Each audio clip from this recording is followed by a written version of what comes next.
We believe food looks and tastes better when it comes from a mason jar, and that every home should have a well-used cast iron skillet. We believe in starting where you are, in being a good steward, and that homesteading is a mindset first. We believe that our great-grandmothers were right about almost everything, and that the best conversations happen around the coop.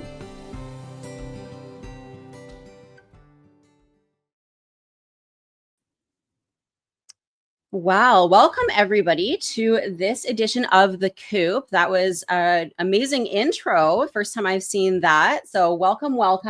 If this is your first time here, welcome to The Coop. This is Homestead Living's new live monthly show for homesteaders to connect with our contributors, our top contributors, and other experts at the forefront of the modern homesteading movement.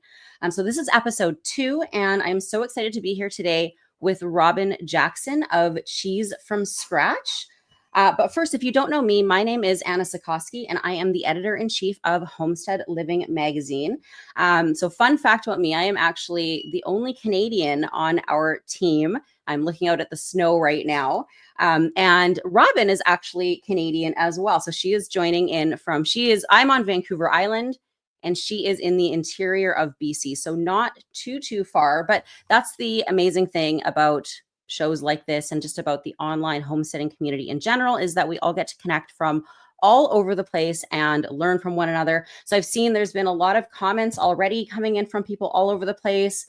Just looking through, we've got people from Georgia, Florida, Ohio, Texas, Illinois, Idaho, Nebraska, Arizona, Tennessee. So if you haven't popped it in yet, let me know where you're from in the chat. Let's get that going and warmed up, because we're also going to be utilizing that chat a little bit later on to do some live Q&As. So pop your location in the chat. Cape Breton, New York. Awesome. That's so great. Okay, so I would also love to know, while we're warming up the chat, how much cheese making experience you have, if any. So on kind of a scale of, let's say, 0 to 5, 0 being no cheese making experience at all, and 5 being like you've got the milk cow and you're already doing it and milking and cheese making every day, let me know where you're at. 0, lots of 0, none. I have no experience. Greetings from Alaska, Maine, Connecticut. Awesome. No experience. Wow. And so pretty much for some 1s, some 2s, but for the most part, like, we're all beginners here. And honestly, I am a beginner too.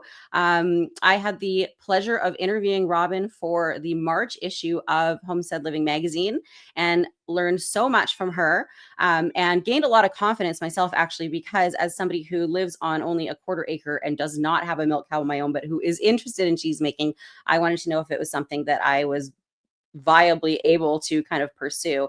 And she absolutely assured me that it is something that you can do even without a milk cow. I've started dabbling in it a bit, but I know kind of what the limitations are. So we are going to talk a lot about that today. So if you are a complete beginner, if you don't have a milk cow, you are still in the right place. And if you do, or if you're thinking about getting one, we're going to talk about all of that as well. Just starting. Made some mozzarella and ricotta. Awesome. Perfect. All right. So before we dive in, I would just like to thank our sponsor today. So the Coop is brought to you by the Homestead Documentary. So the Homestead Documentary is your ticket to modern homesteading inspiration. With 20 episodes across 2 incredible seasons, you'll meet 50 real-life homesteaders that are turning their dreams into reality, from growing your own food to raising livestock and starting profitable homestead businesses. This series covers it all. You can instantly binge season 1 and 2 for just $59 and start your homesteading journey today. You can head over to homesteaddocumentary.com right now to get started. So that's homesteaddocumentary.com. All right. So lots of no experience. Well, you guys, level 4, right on. So there's a few that are a little more advanced. Imani says, just had 18 baby goats born this past week and getting a Jersey cow in a few weeks.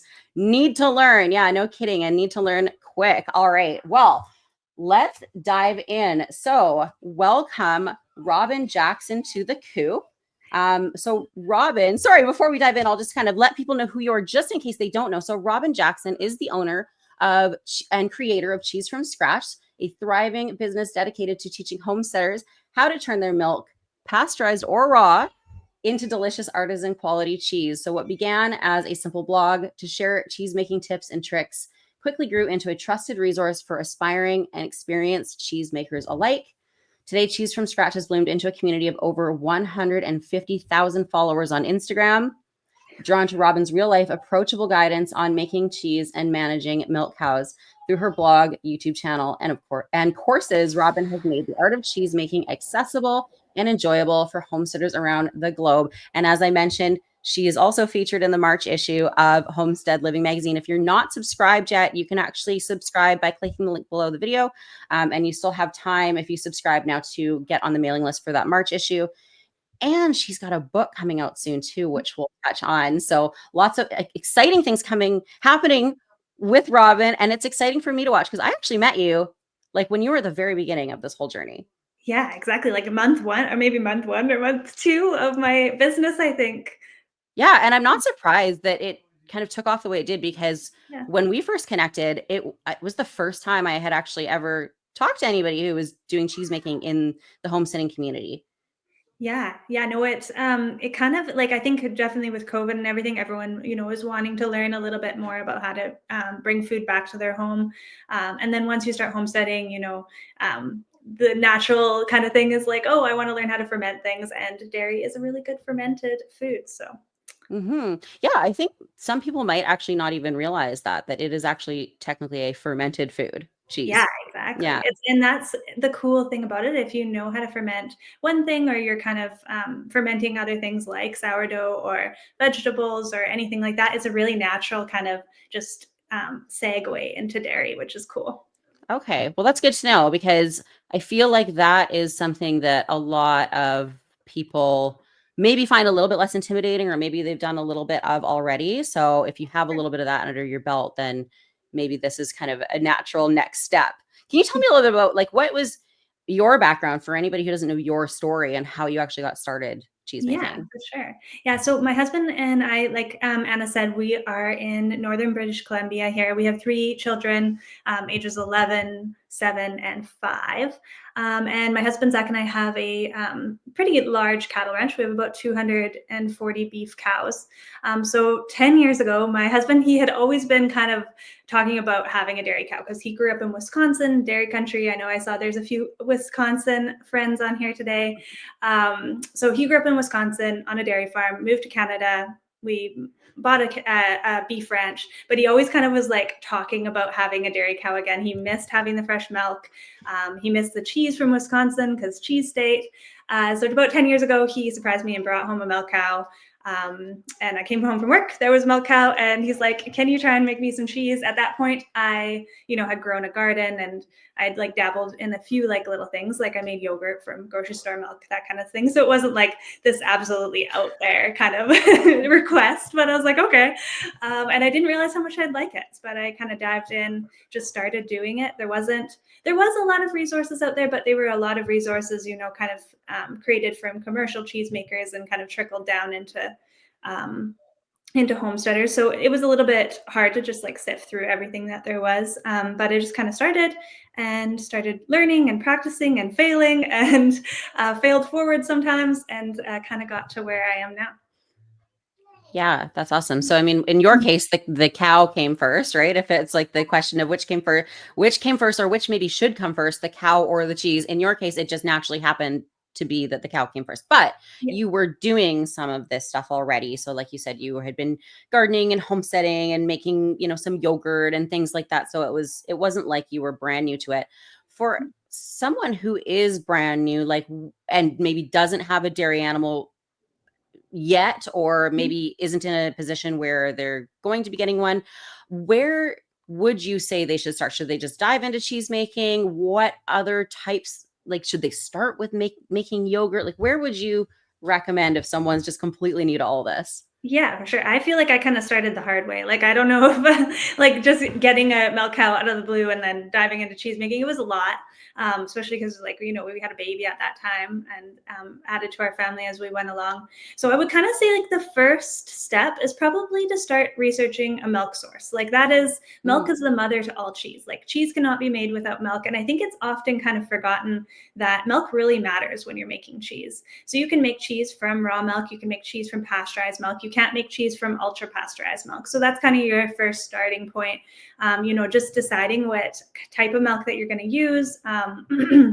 And kind of finding a good milk source, whether that's going to be you're going to research how to get a dairy animal and really throw yourself into researching and getting a good dairy animal for your homestead, or whether that's going to be researching a good milk share in your area, or if you, depending on where you live, if raw milk is legal. If you're in Canada like Anna and I, raw milk is not legal, but maybe talking to some local farmers, or like looking what you have at your grocery store as far as pasteurized milk goes. You want to choose the milk that has been the least processed, basically. So milk that hasn't gone through homogenization, if you're looking at pasteurized milk, is better. So milk that hasn't gone through that artificial homogenization where they blast the fat globules basically to make them very tiny. That makes cheese making a little bit more difficult, not impossible, but a little bit more difficult. So I would say that kind of is your first spot, is just looking for a good milk source, seeing what's available to you. And then I would say kind of start with something really simple like yogurt. Like I think a lot of times people don't really think of yogurt as a cheese, but it actually is. It's a curd mass. It's fermenting dairy into a curd mass. And it's a great place to start because it teaches you kind of how dairy works and how it reacts and how acidification causes coagulation. So I think that it's a really great place to start. And then you can kind of expand from there. Like you can even just expand with the yogurt itself and like strain it off into cream cheese, or strain it off into like more of like a feta style cheese, so you can just expand in that and keep going a little bit further. Yeah. Yeah. I never thought about yogurt being like a cheese, but you're right. It's kind of forming into this curd. And then I know another one that a lot of people tend to start with is like a ricotta or something, right? Like that's what I kind of started with. And variations of that, you'll see like ricotta, cottage cheese, farmer's cheese. They're all kind of variations on that. So those kind of Yeah, fresh for sure. cheeses. Yeah. Yeah, and if you have a raw milk source, Clabber is a really cool thing to start. Like I talk about Clabber quite a bit on my Instagram, and I talk about Clabber everywhere. If you've ever met me, you heard me talk about Clabber because it's my favorite thing in the world. But Clabber is basically a raw milk starter culture. So you take raw milk and you let it ferment until it coagulates on your counter, and then instead of just like using that right away, you take a little bit of it and you feed it to new raw milk, and then it's going to coagulate, and you continue on that kind of feed ferment kind of cycle basically. And so it's sort of like the sourdough starter of the cheese making world, and you can use it as a cheese making starter culture, but you can also use the Clabber itself just as a really cool kitchen product. You can have it add into your baking, or strain it off into cream cheese, or cook it down into cottage cheese. So it's a pretty cool product. So if you have a really good raw milk source, or if you have a dairy animal, I would like 10 out of 10 recommend just starting to learn how to keep a Clabber culture, and that's slowly going to expand your cheese making. So sorry, did you say that you would need a raw milk source for? Like Yeah, that you would needs to be definitely raw need a milk raw and milk source Clabber. for that. And it's kind of preferable if it is your own dairy animal, just because I know there's a few people that said on here that they do have dairy animals. So a little bit preferable if it is your own dairy animal, just because it's nicer when you can have the milk warm.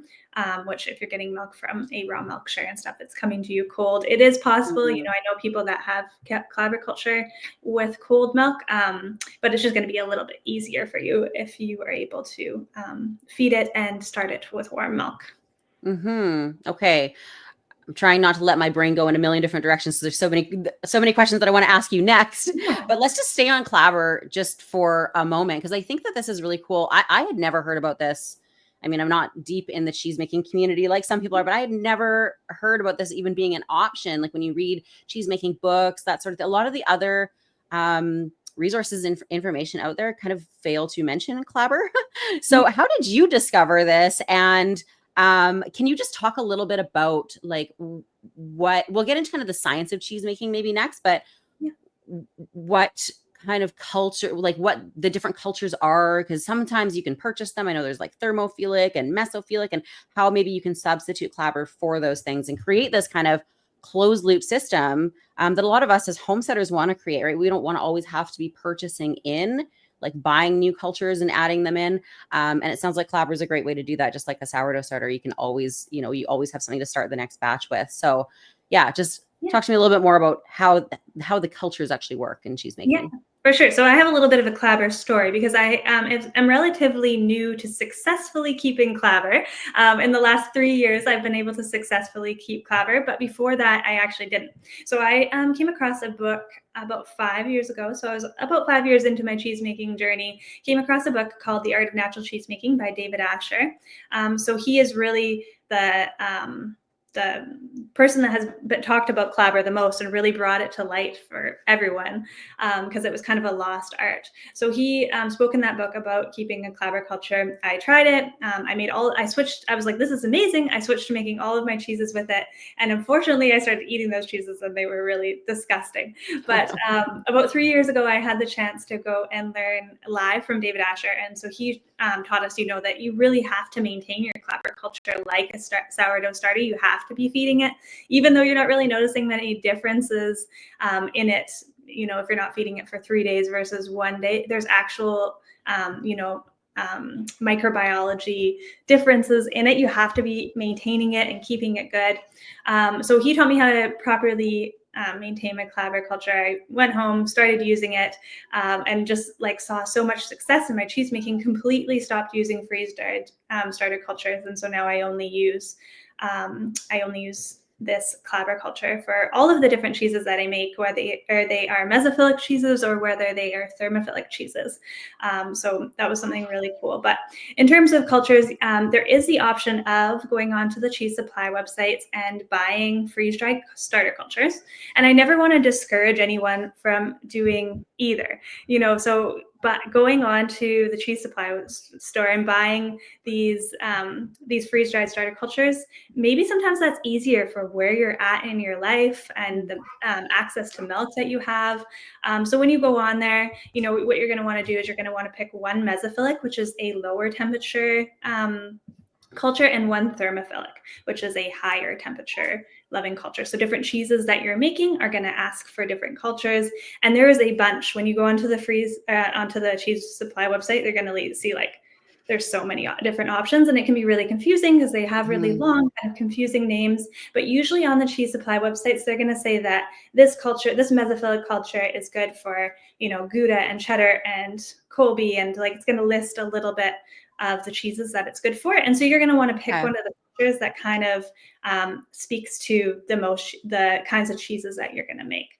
So I recommend grabbing one of each of those and then just bringing them home and starting to make cheese. But Clabber is definitely an option for you if you do have that raw milk source. Okay, cool.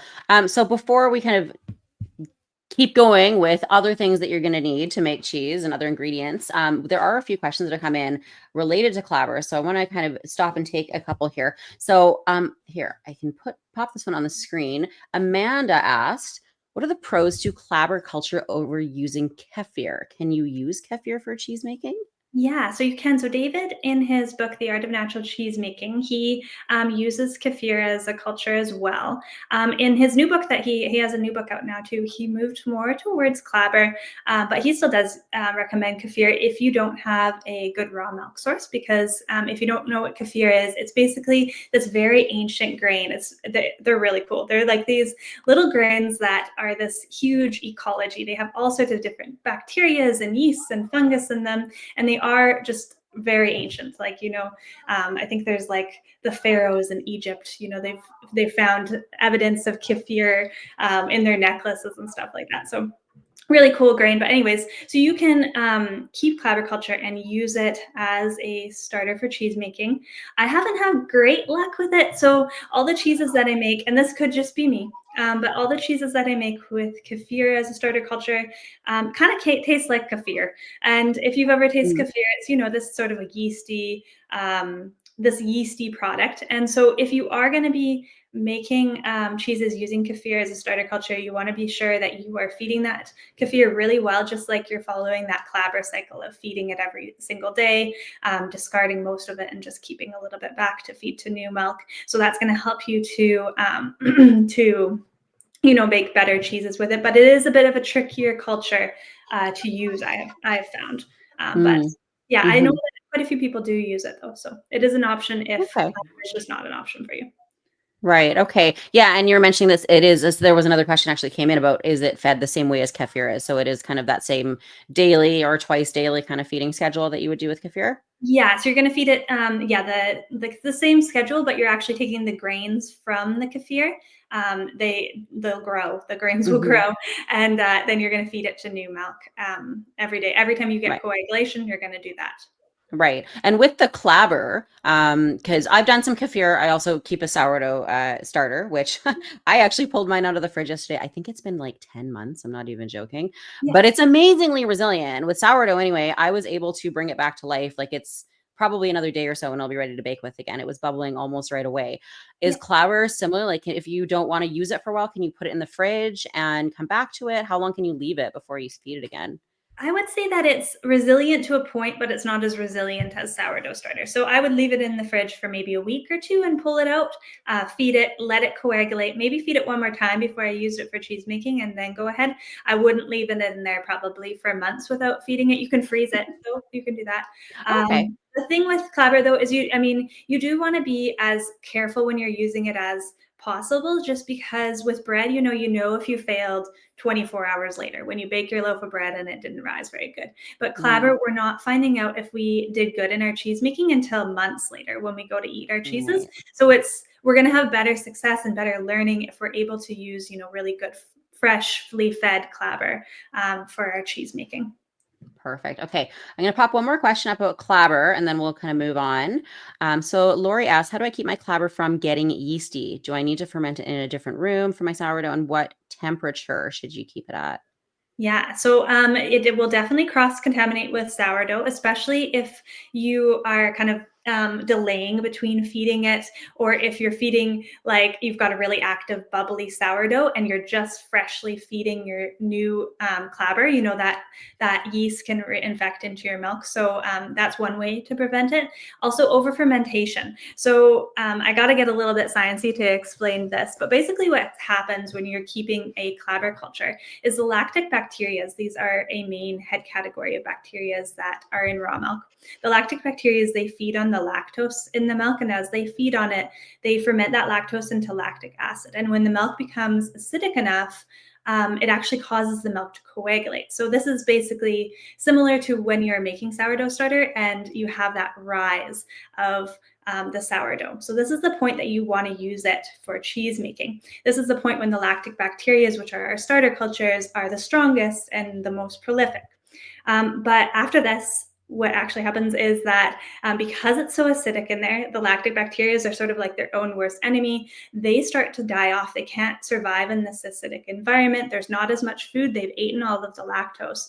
And so what's going to happen is they start to die off, and then other funguses like yeast can kind of start to come in and start to ferment the milk now that those sugars have been broken down into smaller pieces. So that's when you're going to have yeast contamination, which is actually just over fermentation of your Clabber. So making sure you're sticking to that feeding schedule of once a day. And if, like if you're a sourdough baker, sometimes if it's really hot, you're feeding your sourdough starter twice a day. So kind of, like upping compared to what your temperature in your house and stuff is and what the weather is doing is going to help with that a lot. And I just keep it at room temperature in my house as far as temperature goes, which is about 72 degrees usually. If it's a little bit colder, I'm expecting that it's going to take a little bit longer for it to ferment. If it's a little bit warmer, again, I'm just feeding it a little bit more frequently because I expect it to be a bit quicker. Right. Okay. So we've talked about Clabber now and a little bit about kind of the science behind how it works and how cheese making works. Let's dive into that a little bit more because the science is really interesting. I love that part of our conversation when we were talking in our interview for the magazine, but walk us through how does milk get turned into cheese? Yeah. This is such a cool topic. And Yeah. all right. So We're just like geeking out on it, both you. where should we start? Let's start with actually what milk is meant to do. So milk is actually meant to be made into cheese. So in nature, young ruminants, whether it's calves or goat kids or lambs, what they do is they drink the milk from their mother's udder, and that milk is warm and it goes into their little stomachs, where it's also warm. It's acidic, and there's an enzyme in there called chymosin or rennet, which we know in cheese making. And all of these things combine to cause that milk to actually coagulate into cheese. And if the little calf or the little kid could not turn its mother's milk into cheese, it wouldn't be able to properly digest all of the nutrients that that milk actually has to offer. It needs to have that cheese reaction to slow the milk down so that they can glean all of the nutrients. So cheese making in real life, when we as cheesemakers come to make cheese, actually kind of follows that natural process. So we are putting our milk in the pot and we're warming it up to a similar temperature that it comes out of the udder, and so this is something that you're usually, like when we have cold milk, we're having to warm our milk up. But if you have your own dairy animals, sometimes you don't even have to warm it up if you're using fresh milk, and that's going to help you to make better cheese.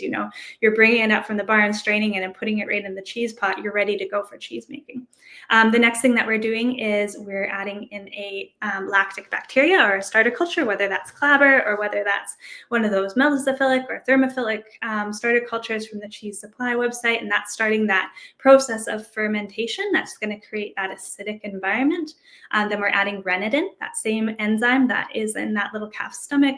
And then we're having it coagulate. And then we're going to do all sorts of different things to, retain moisture or release moisture in our curds, depending on the types of cheeses that we want to make. But basically, all cheeses are kind of starting with those first steps to get yourself a curd mass. And then you're going on to do different things to make different types of cheeses.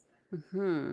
So rennet, because I know that's something that typically you are going to have to purchase, right? Mm-hmm. Because it actually does come from the calf's stomach, unless you're processing all of that yourself, which most cheesemakers probably are not home cheesemakers. So there are different types of rennet available on the market. There's animal-based rennet, there's vegetable rennet, there's liquid rennet, there's capsule, like in tablet form. What do you use? What do you recommend people use? Yeah, so mostly, like Anna said, you are going to have to buy rennet. I mean, there is people that do harvest their own rennet, but it's a bit tricky. You have to harvest the calf or kid when they're only 2 weeks old.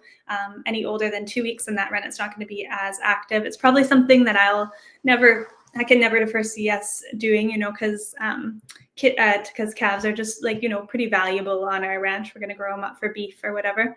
But so yeah, when you're going onto the cheese supply website, there's endless options as everything in cheese making, it seems. I like to use calf rennet because that's just as close to the natural process, and I'm just trying to keep as close as possible. So that's going to be listed as calf rennet. There's all sorts of different rennet. So there's the vegetable rennet, microbial rennet. Those two types, the vegetable and the microbial, they work good for cheese making. But if you're making cheeses that are aged over 4 months, you can sometimes get bitterness in the cheeses. So I would avoid those if you're planning on making any aged cheeses. There's a new type of rennet out there called FPC rennet FPC rennet, or sometimes it's just listed as chymosin. And so what that is, it's actually called fermentation-produced chymosin. And so it's created in a lab. They get like a bacteria or a fungus, and they genetically modify it to produce chymosin enzymes, those same enzymes that are in the lining of that little calf's stomach.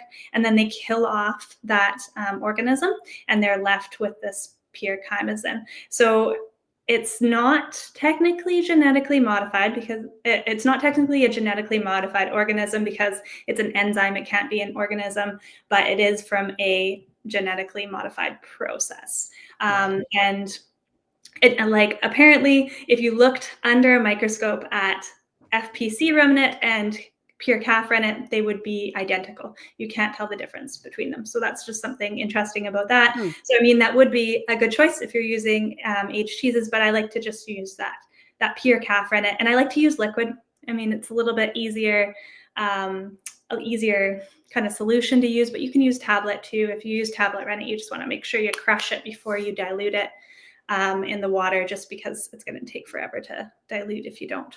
Right. Okay. And typically with the cheeses that I've made anyway, if I'm making like a mozzarella or something, for example, it calls for, I think it's calcium chloride. Is that right? Yeah. Mhm. So why do you need to add that in? So if you're making pasteurized milk cheeses, you're going to have to add this separate Mm, ingredient mhm, in, which is calcium chloride, and you're going to add that in just before you add in the rennet.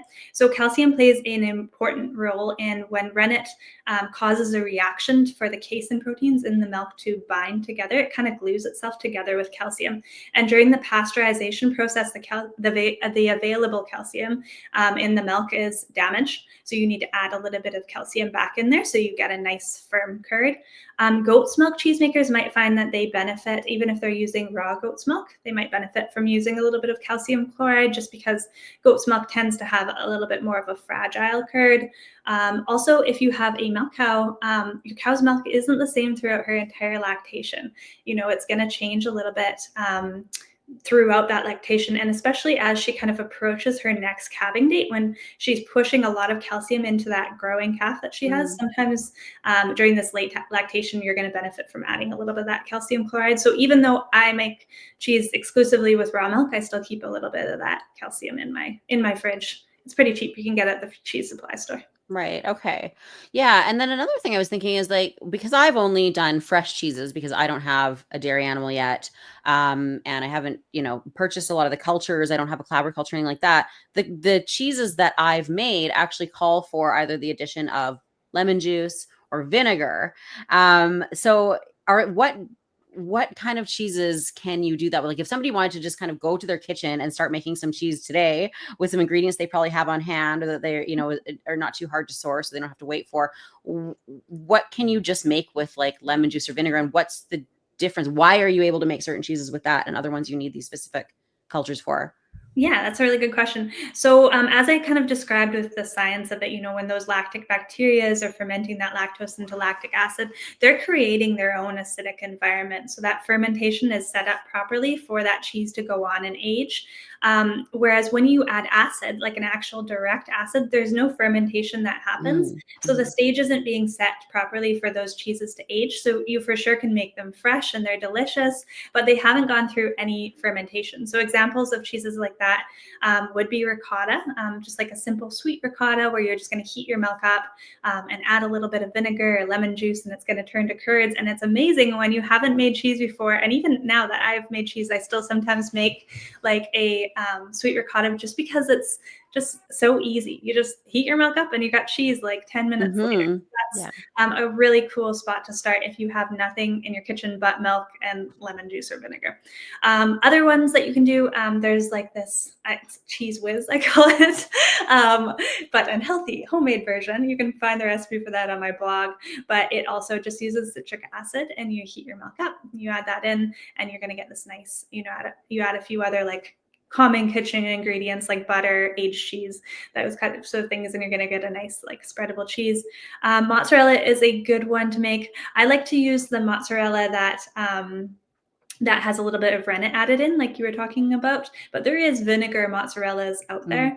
They're going to have a bit of a different texture and stuff. And mozzarella is it's a bit of a tricky beginner cheese sometimes because it's very dependent on on your milk, because you're really trying to get that milk into a very specific pH window of between 5 and 5.4. And if your milk, is a little bit older or a little bit more alkaline, you're not going to be able to hit that window by just throwing a bunch of acid in the pot. So it's sort of like right. this shot in the dark. So it could be a bit tricky for people, or it can just go like perfectly right. So just depends on your milk.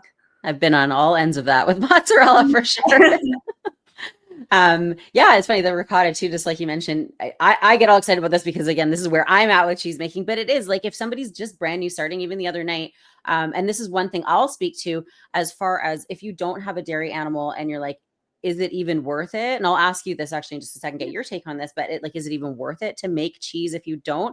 I have found, like, we did a lasagna the other night and we needed some ricotta, and it was still cheaper for me to go buy, and in Canada where our milk is pretty expensive, to go buy a gallon of milk and use half of that gallon, and I had enough ricotta to do my whole lasagna and then some, right?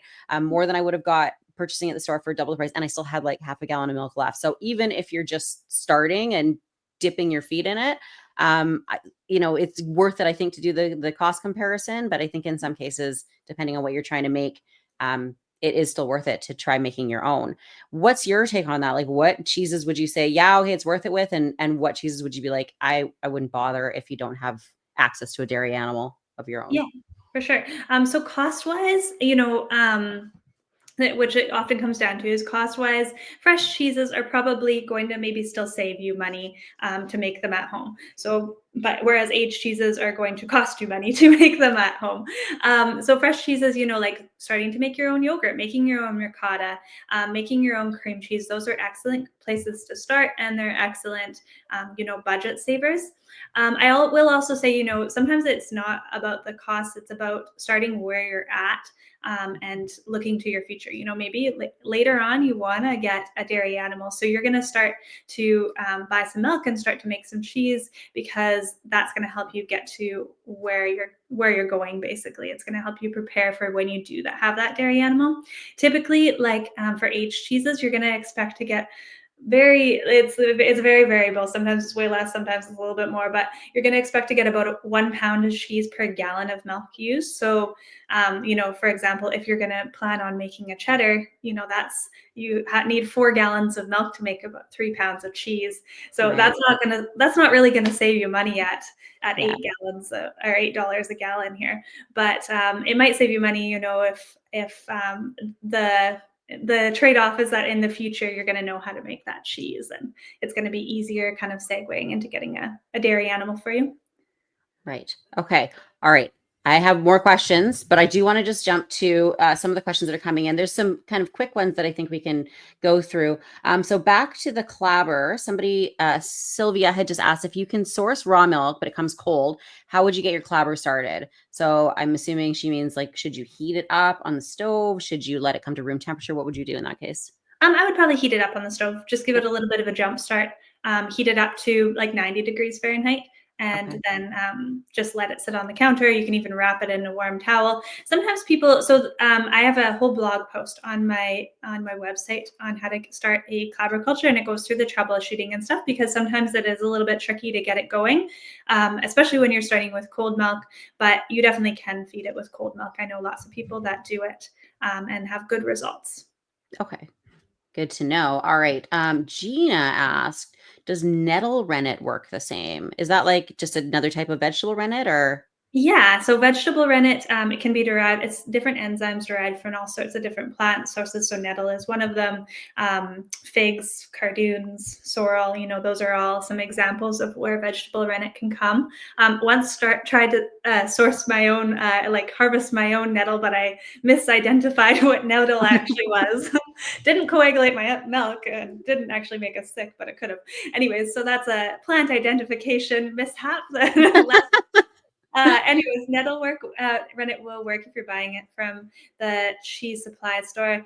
There's not a lot of information out there on, how to harvest it properly, how to get the enzyme out for cheese making. And in all honesty, I think that nettle rennet, when you're harvesting your own nettle and using it for cheese making, you're almost better off to just go with that slow acidification where you're adding in your lactic bacteria, and it's taking about 24 hours to get a coagulation, because nettle rennet really does take a long time. But if you're buying it from the cheese supply store, it's a higher dose, and so you're going to be able to coagulate your milk with that. Not going to want to use it for aged cheeses, because it is one of those vegetable rennets, so it will cause bitterness in cheeses aged over 4 months. Okay. All good to know. One more thing before we move on that would be good to know, because I am interested too in, at least in your take on this. Susie said, how is making cottage cheese and ricotta cheese different? I did so much research on this, and I was trying to make the difference. I'm like, they're the same, but they're not the same, but they are the same. What is the difference? Cottage cheese, farmer's cheese, ricotta cheese. Are they all the same? That's the cool thing about when you start to dive into dairy and really kind of learn, you're like, man, there's not a lot of difference between any of this. And it actually makes fitting cheese making into your life way simpler because you really do realize, do I really need to make cottage cheese and ricotta? Like, why can't I just use the same thing? So in terms of like, what is the difference between cottage cheese and ricotta? Usually cottage cheese is heated to a lower heat. It's stirred a little bit longer. You're adding in, once you drain your curds, you're adding in some cream, whereas ricotta is heated to quite a high heat. And you're adding in that, usually cottage cheese is a fermented dairy product, whereas usually ricotta, sweet ricotta anyways, is just where you're adding that acid in. So that would be kind of the main differences between the recipes, but really not a lot in terms of, what's the difference between the textures or anything.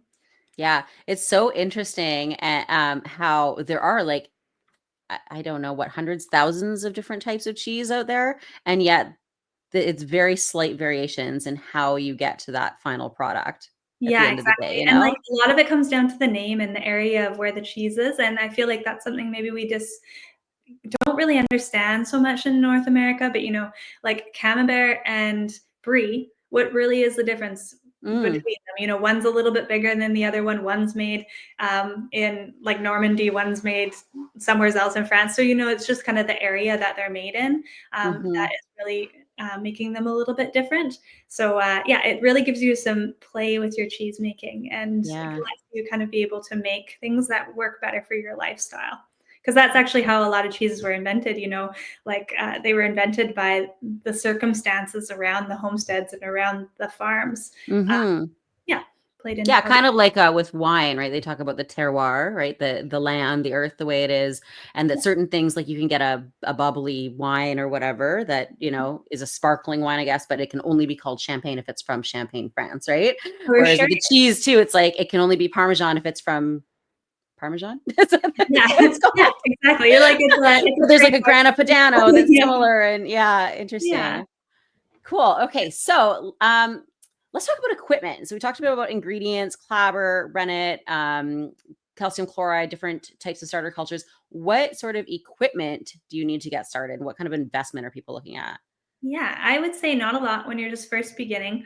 I feel like that's maybe a bit of a cheese making misconception, is that you need to go out and you need to buy a bunch of equipment to be able to do this skill. And that's certainly something that I did. I went in, I bought a cheese making kit, and then I ended up not using like half the things in that kit because I didn't actually really need them. So just starting with the bare minimum, the stuff that you have in your kitchen, I would say the things that you really need to get started would be a thermometer, a pot that holds your milk. When I first started to learn how to make cheese, and this is not what you're supposed to do, but I used my enamel canning pot to hold my vast amount of milk. So I had like 6 gallons of milk and it would fit in my enamel canning pot. So I'd use that, and the walls were too thin and it didn't work that great, but it worked. So, like starting with what you have, kind of remembering that there's a lot of common sense that comes into it. Cheese has been pressed under rocks. It's been made in huts. It's been made using the resources that are around you. So just kind of looking at each piece of a recipe when you're kind of looking for equipment with that common sense in mind. Like you don't actually need a cheese press. You can press it using 2 buckets stacked on top of each other. Just use the bare minimum to get started, and then kind of expand later on. But yeah, thermometer, pot, cheesecloth, which I just use a flour sack towel. I get mine from Walmart. They come in packs of 5. They're pretty cheap. And yeah, that's basically what you need to just really first get started. Once you start making aged cheeses and pressed cheeses, you'll probably want to invest in the cheese form. I've made like lots of homemade cheese forms before, and that's my one regret looking back. Like I wish I had a designated cheese form that has a follower that goes into it, because I spent like so much time trying to find something in my kitchen that would like be the right shape and have something that would fit inside it. But yeah, in my book I talk about like how to DIY press with buckets. Bucket presses are so amazing. I have designated cheese presses, but I still sometimes use my bucket press. So Yeah, it's something that I think we often forget, and I find that it comes up sometimes just within the modern homesteading movement, where people go like, "Oh, I'd love to homestead, or I'd love to start making cheese, or whatever it is," but it's too expensive, right? It's cost prohibitive. It's too expensive to get started, and I think it can be, especially in our modern world, because there's always a way to make it expensive. There's always yeah. going to be a market for things where somebody goes, "Hey, I see there's a market for cheese making. I'm going to make a cheese press. I'm going to make this and that." And it can make our lives easier. But if we think about it, for hundreds and thousands of years, we've been doing all of this without those, the fancy equipment and that sort of thing, right? So if we can kind of get back to basics, you don't need a ton to get started. And then I like your idea of kind of as you go, then, investing piece by piece. But it's good to know what you do need and what you don't, because some things, like you say, if it's taking you more time and you're having, more failures or things are going wrong just because you're not investing in a simple piece, then that might be something that you should look into. Yeah, exactly. Don't be pulling your hair out about it. Yeah, for sure. Like I saw somebody recently or last summer, thinking it was, we were at the store, I was getting canning supplies, and they were humming and hawing over the jar lifters that were like $5. And they're like, she's like, oh no, you don't need those. And I'm like, I feel like for $5, you don't want to burn your hand reaching into the pot. Exactly. But at the same time, you don't need like all the gear right away. Exactly. Right? And a cheese form's like $12. Like, why didn't I pay the $12? Because I was making cheese, every couple of days. But yeah, totally. Lesson learned. Well, speaking of investments, let's talk a little bit about dairy animals. So we'll start with the dairy cow, because that's the one, right? That's the ultimate dairy animal that anybody who's serious about cheese making is probably thinking seriously about adding to their homestead if they haven't yet. So what tips do you have for somebody who is looking to add a dairy cow? What types of breeds are good for dairy cows? Where should they look? And what sort of things should they be aware of? Okay. So I always say with people, like when you're learning how to make cheese, I say, you don't get stuck in the research phase. You have to like kind of dive in and start doing it, and you're going to learn how to make cheese really well by doing that. But I don't say that with dairy cows. With dairy cows, I say you want to do a lot of research. You want to get stuck in the research phase for a little bit, because it really is this huge commitment. I would say having a dairy cow is probably the biggest commitment that you can bring onto your homestead. And I don't say that lightly, because, we have a lot of commitments on our homestead, but dairy cows are their own thing. When a big misconception is that, that they're just kind of like having a beef cow, but they're nothing like a beef cow. They're their own species. So get stuck in the research phase for a little bit, and really decide if a dairy cow is a good option for you, in terms of, they're a big livestock breed. Do you have good access to feed for them? They're going to be a lot to feed. Maybe you want to look at, bringing smaller dairy animals onto your homestead, like goats or sheep. So that would be something that I would definitely be looking to. Once you've decided if dairy cow is actually your go-to animal, I would say, looking around your community, seeing what other people have. Sometimes, there's not a lot of access to dairy animals in your area, but looking around, seeing what breeds your neighbors have. Why do they have those breeds? Maybe those breeds do better in that area. So that's one good spot to start. I like to kind of look at the protein structure in the cow's milk. So there's a type of protein called capsaicins, and all cows have capsaicin proteins, but these are the cheese making proteins. And so cows can have different varieties of them. So for example, capsaicin BB is the best protein for cheese making. It's going to give you the quickest yield and the most yield in your milk. So if the place that you're looking to buy this dairy cow has that kind of data, looking at that kind of stuff is going to be beneficial. In terms of, looking for butter, fat and stuff, if you want to be making a lot of butter, that's something that's important. But yeah, doing lots and lots of research is going to be important. And where should, say I want to go get a dairy cow. I'm sure I'm ready. Where do I go? Where do you go to purchase a dairy cow, or where's the best place? So that can be tricky. It depends on where you live, if you live in dairy country or not. I would probably start on, like local farm Facebook pages, the bulletin board at the feed store. Most feed stores, our feed store still has a bulletin board. It's going to be really good for you if you can get a dairy cow off of a small farm, if you're looking for one for your homestead.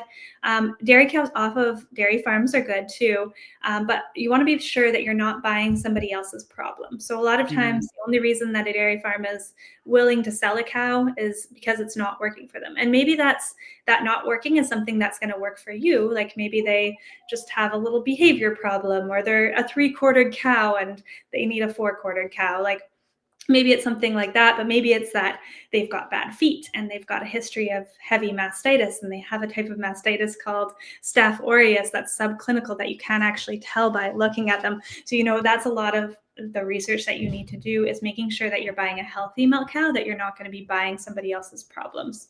Also, if you are new to it, trying not to buy a heifer. So that's a first-time calver. So maybe she's had her calf for a little while and she's got some training up. But if she's going to be freshening or having her calf for the first time for you, and she's going to be new, you're going to be new, it's going to be a tricky road for you. So buying a little bit more of an experienced milk cow would be beneficial as well. Okay. From an auction. Sorry, what was that? Never buy a cow from an auction. You just can't ask the right questions. You want to be annoying with your questions. And I hate to say that, but you want to be thorough with your questions, because this is an investment for your homestead that you're going to be hanging out with that cow every single day. It's going to be your new life project. So you really want to be making sure that you're getting a milk cow that is right for your homestead and your life. Yeah. Yeah, for sure. And it is obviously a very big investment. When you're in milk, I imagine, you're milking once, maybe even twice a day. How have you found it? Like, I know you have traveled a little bit for conferences and different things that you've, had to go away for. How is traveling with a milk cow? Like, can you do it? Like, for anybody, like this is where I think, I'd love to do it one day, but I'm like, do you kind of lose that freedom completely, or how do you strike a balance there? Yeah, for sure. That was something that I was worried about when we first got our milk cow. But it definitely adds an extra layer of planning onto everything. You're only going away when they're dry, or like preparing for their next calf, or you're having to train up somebody to milk for you while you're gone. It's way harder to find a farm sitter that's willing to milk as well as do other farm chores than it is to just find a farm sitter that's just going to take care of your chickens and feed your cows, kind of thing.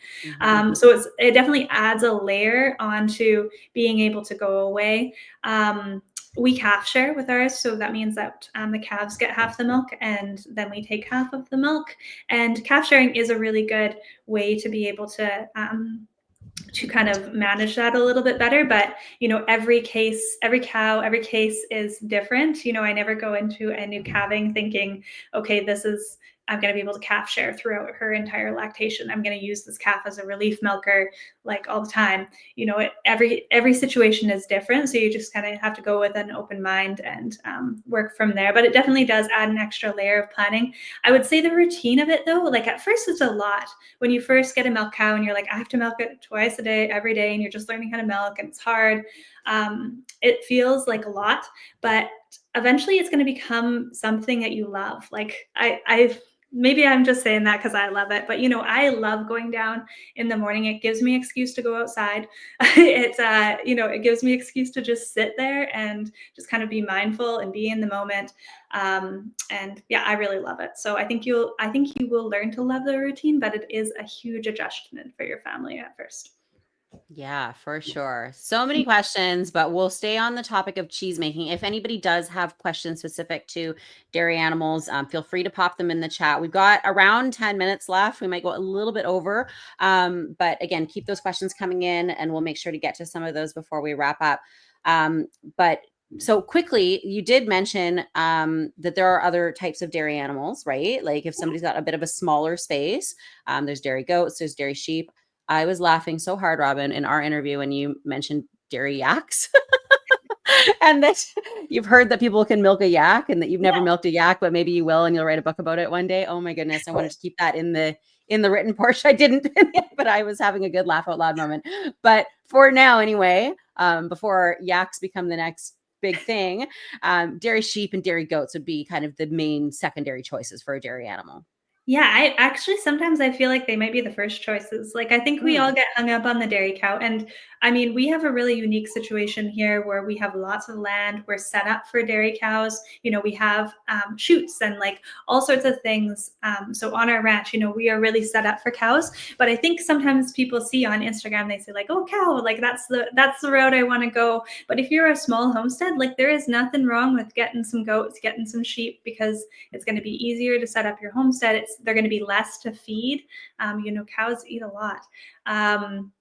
So, goats and sheep are really great dairy animal choices. And they're used throughout the world a lot more. I maybe even more than dairy cows, like especially in Europe and stuff. Over on the other continents, they're used a lot more. So yeah, not to throw the dairy cow under the bus, but they are a good option. And dairy sheep, I think, are becoming a little bit more popular, which is very cool because they are an amazing animal. You're going to get 3 crops off of them. Basically, you're going to get milk, you're going to get wool, and you're going to get lambs off of them. And they have really rich cheese making milk. So I've seen milk or sheep milk made into cheese once, actually, at David Asher's live course there, and it had a really high yield. It made a really creamy cheese, so it's a very amazing product. The cool thing about goats and sheep's milk too, that isn't the same as cow's milk, is you can actually freeze and save up your milk until you have enough for a batch, and you can make all of the same cheeses that I'm making with my cow's milk with your sheep's and your goat's milk. And it's not going to taste the exact same as my cow's milk versions. You can't take the sheep out of the sheep cheese, and you can't take the goat out of the goat's cheese, but it's going to be really good options for you. That's interesting. Yeah, I had heard that you couldn't make all of the same, like that was one of the limitations with goats and sheep, is that you couldn't do all the same types of cheeses as with cows. But you're saying that's not true. You can. There's just a you different totally flavor. can. They're gonna be different, right? They're gonna be a little bit different, but I have lots of students that make cheese, especially goat's milk, because goats are a little bit more popular. But I have a couple that make it with sheep's milk, and it works well for them. It's gonna be hybrid if you have a couple different types of dairy animals, so you're not kind of just limited to cow's milk. And I like with cow's milk, or actually with all milk, freshness is key. And we didn't really talk about that at the beginning, but freshness is going to help you to make the best possible cheeses. So I try not to use milk that's any older than 2 or 3 days for my cheese making. For my aged cheese making, fresh cheeses, I'll go a little bit different there. But that ability to be able to freeze the milk and save it up is going to be really useful when you're wanting to make those aged cheeses. Right. Okay. Yeah. So for anybody who is actually currently subscribed to Homestead Living magazine, the February issue, there is actually an article in there all about dairy sheep and how to kind of get started there. So check that out. So I'm going to go to some of the questions in here, and then we'll bring it back and start to wrap things up. So let's see. So, okay. Imani asked, any recommendations for best cheese shops to buy equipment and supplies from? Yeah. So if you're in Canada, we have 2. We have Glengarry, and I know the tariffs are all coming on, so this is going to be keeping in your state or in your country is probably going to be what you want to do. So in Canada, we have Glengarry Cheesemaking and Cheese Needs. Both of those are good. I order from Glengarry Cheesemaking a lot because I can buy in bulk there. And then as far as in the States, cheesemaking.com, which is actually New England cheesemaking company, they have really good options as well. Cool. I'm writing this down. The Canadian brands. I hadn't heard about those. I've never heard of New England cheese, but okay. So let's see what else.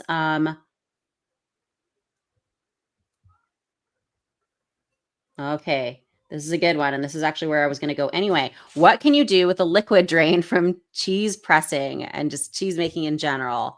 Yeah, so whey is the liquid the byproduct that you get after cheese making, and you get a lot of whey. So if you're getting, 1 pound of cheese from a gallon of milk, a gallon of milk weighs 8 pounds. So you're getting a lot of byproduct off of that. And so the whey can be a really valuable product. If you have your own dairy animals, sometimes it can almost be a little bit too overwhelming. So I just feed it, feed it to the pigs, soak your chicken feed in it, that kind of thing. But if you are just starting out and you're, not having a lot of milk, you want to make sure that you're using all of that milk, even the byproducts. So the whey is really good to use as a base for like soup stocks, replace it for water in your baking, cook your rice in it. It's got its own types of proteins in it. So when we make cheese, we're extracting a type of protein called casein proteins, but there's actually proteins that are left behind in the whey, and these are the whey proteins. The bodybuilders know them, but so that whey is really high protein, it's high in minerals, and it is a good product. So there's lots of different things that you can use it for in your kitchen. You can dump it on your garden. Don't dump it directly on your plants because it's too acidic. It'll kill your plants, but it's good for the soil. So you can kind of rotate where you dump it. But yeah. Yeah, totally. And that there's another thing that you can replace then if you do whey protein powder, right? If you're getting whey from your cheese, then you can add that to your smoothies and very cool. Okay. Oh, this is just too funny. I'm just going to have to put this one up just because Emily says we have yaks and they're such a pain to milk, such a tiny amount for the same amount of time. Once we got our Jersey, we never milked our yaks again. So there you go. Now we know. We have a little bit more insight into That's awesome, Emily. what it's I've like never to actually milk met a yak. anyone that milks yaks, so that's good. That's good intel. Okay, this is an interesting one. So Char asks, what is the best way to incorporate herbs into cheese like feta? So let's talk about that for a minute. Like flavored cheeses, things that you're adding extra things into. What's the process for that like? And does that cause more of a risk of things going off or going bad? Or how do you deal with that? Yeah, for sure. So I like adding flavors into cheeses because it kind of feels like you're making more than one cheeses. That's one recommendation that I make for people when they're just starting. Don't get overwhelmed by making a ton of different types of cheeses. You just want to learn how to make one or two that your family likes, and you're going to make those often, and you're going to get good at making them. So one way to kind of just make it a little bit like you're making different kinds of cheeses is to add in different spices and herbs. So usually I'll just add them in before I go on to the pressing stage or the draining stage. So for example, feta, if you wanted to add in herbs actually into the cheese part of it, you just add in some herbs, some dried herbs, just when you're going to drain your cheeses, or you could rub them on after, you put them into the brine. Those would be ways to do that.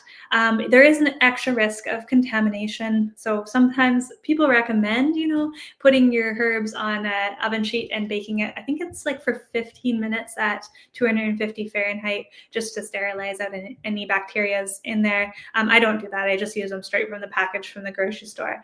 But that is something if you're worried about contamination. Not using fresh herbs in cheeses unless they're fresh cheeses is a good idea. I've tried using a lot of fresh herbs and stuff. You have to boil them to kind of sterilize them for cheese making, and then it just adds a lot of moisture into your cheese, which doesn't bode well for the aging of it. So I don't recommend fresh herbs if you can avoid it. Dry them first. Right. Yeah. Yeah. Similar to if you're doing, I think of like herbal, like infusing herbs into oil or something like that. Typically you want to use dried because that moisture content, that freshness can kind of cross-contaminate it. Yeah, for sure. Okay. So, before we start to wrap up, before you tell me a little bit more about your book, one of the things that you are really good at, and I think what resonates with a lot of people, is just that your approach to cheese making is really natural. Like it's really just about like fitting it into daily life. It's not about getting overly scientific or technical about anything, or having to, stand over your cheese pot for hours and hours, checking temperatures like nonstop. There is a little bit of that, right? There is the science of making cheese, of course, but I think you make it really approachable and really accessible for a lot of people. And like we're all busy, right? And cheese making can seem intimidating and daunting to try to take on when we're already juggling a million different things, especially as homesteaders and all of the things that come along with that, right? So what are some of your best tips for incorporating cheese making into your daily life so that you hopefully don't get to a point where you're so overwhelmed with it that you want to like throw in the towel? Yeah, for sure. That's a really important thing, not getting overwhelmed with it, because it is overwhelming learning a new skill. So I would definitely say that I've come to where I'm at in my cheese making after kind of experimenting with the really strict ways of cheese making. When my daughter was a baby, she's 11 now, but I was really strict with what I was doing in my cheese making, and it was almost came to a point that it was just like unattainable. I'm like, how am I supposed to do all of the things on our homestead and still do this skill? So it was just like a lot of trial and error that brought me to where I am now. But one big thing that obviously helped with that was trying just one or two cheeses and making those my staple cheeses. We eat we probably about 5 cheeses that I make on rotation a lot, just because I know how to make them really well. It's kind of like if you have a weeknight dinner that you just know how to make. Like we eat tacos every week, and I don't have to think about making tacos for my kids. Like I just throw the meat in the pan, and it's just like easy. But I'm not making something that I've never made before. on a weeknight. So that's something that really helps is, just getting really familiar with 1 or 2 recipes and adding them in. Making cheese seasonally. So if you have a dairy animal, this kind of naturally happens, but right when your animal freshens, or right when they have their calf or kid or lamb, they're going to be producing the most amount of milk. And so this is kind of cheese making season for me. I go at cheese making really hard, and I treat it kind of like how you might treat canning season or harvesting season on your homestead. Where that's your focus. Basically, you're doing that, but that there's going to be slower times. So you're okay with doing it, every day or every second day, because there is going to be slower times in the future. And just preserving a lot of cheeses during that time that are going to be longer aging ones, so that you can have that slow down later on, is going to be helpful. Yeah, that's a really good tip. And I think that's something that a lot of us can lean into as homesteaders, is the seasonality of things. I don't think many of us could keep up with homesteading like at the same pace with everything that we're doing year round, right? For sure. I've never loved Januaries and Februaries. I've never loved winter so much as I do now, because it is the time to rest. But then by this time, like, I'm excited again to get the seeds started and to get things going. But by the end of the season, I think that a lot of people can relate to the sentiment of being like, okay, I am over it now. And I'm sure you can get that way with cheese too. So it's good to know that you can kind of take a break a bit too. So yeah, exactly. All right. Okay. So tell me all about your new book. I can see there's a bunch of comments actually coming in about it, asking about it. Do you have a book? So you do have a book coming out very soon called Cheese from Scratch, Natural Cheese Making from Home. That's going to be available through Homestead Living. I can see Amanda on our team here has been popping into the comments the link for you guys. If you are interested, you can pre-order it right now at homesteadliving.com/ product/cheese from scratch, it looks like. Anyway, the link is in there. But Robyn, tell me about the book. What's in the book? What can people expect to find? What kind of recipes you got? Walk me through it. Yeah. All right. Sounds good. So this is the book that I wish I had when I started making cheese. I look at it now, like I just had it again last week, and I'm like, I wish this was around when I started making cheese, because it just makes things a little bit more approachable. It looks at things as a homesteader, basically. Anyone can make cheese, but if you're in that kind of homestead mindset where this is just one of the things that you want to do for your homestead, it looks at, how to fit cheese making into your lifestyle a lot better. It teaches you, what you need, the things that are important and the things that aren't so important. It talks about equipment. It talks about techniques. It's got my tried and true recipes in there. So there's, I don't know how many recipes there is, but there's recipes from anything from yogurt to butter making, all the way up to those fancier aged cheeses like making fettas and cheddars and Colby, Gouda, provolone, mozzarellas, those types of cheeses. So lots of different recipes in there, lots of troubleshooting. So I would say that's something that really sets this book apart, is like all of the troubleshooting that is in this book, that is gonna not just like give you a recipe and then be like, peace out, I'm out. It really like helps you be like, oh, okay, this is why this went wrong, or this is why I should do this differently next time. So that you can really kind of expand your learning and hopefully succeed quicker than maybe I didn't in the beginning. Yeah, that's awesome. So if you guys liked this call today and you got value out of it, then you're definitely going to get some value out of Robyn's new book. And it's always nice to just have that kind of hard copy that you can keep on the shelves. I find like with anything like that, cookbooks, whatever, it's nice to be able to, we can go online, we can get the answers, but it's really nice to just have it right there whenever you need it. And you can dog ear your favorite recipes and your kind of pages that you go back to over and over again. So I think this is going to be a really valuable resource for a lot of people. All right. Well, we are just over an hour now, so we will wrap things up. So thank you so much, Robyn, for joining us here today. If you missed any part of this, I know that there was a couple people in the chat earlier saying they had some sound issues. And if you joined us late, there will be a replay available. We'll be sending out pretty quickly after this is over. So check your email for that. And of course, if you are not yet subscribed to Homestead Living magazine, please hit that button below and go do that now. It is not too late to sign up and get on the mailing list for our March issue, and you will see Robyn's lovely face on the cover. So very much looking forward to that. So thanks again, Robyn, for joining us on episode 2 of the Coop. Oh, thank you so much for having me. This is fun. Always lovely to chat with you. I look forward to hopefully seeing you at the Modern Homesteading Conference later this year. Are you going to be there again? I'll be there again, Perfect. third year now. Awesome. Sounds great. All right. And for anybody who is interested in joining us again next month, this is going to be a monthly occurrence here at Homestead Living. So the Coop next month, we will be hosting Dr. Patrick Jones, aka the homegrown herbalist, and he is going to be talking all about how to get started incorporating and using medicinal herbs on your homestead. So I hope to see you back here next month. Thanks again, Robyn. We'll talk soon. Yeah, Bye, everyone. Bye, everybody.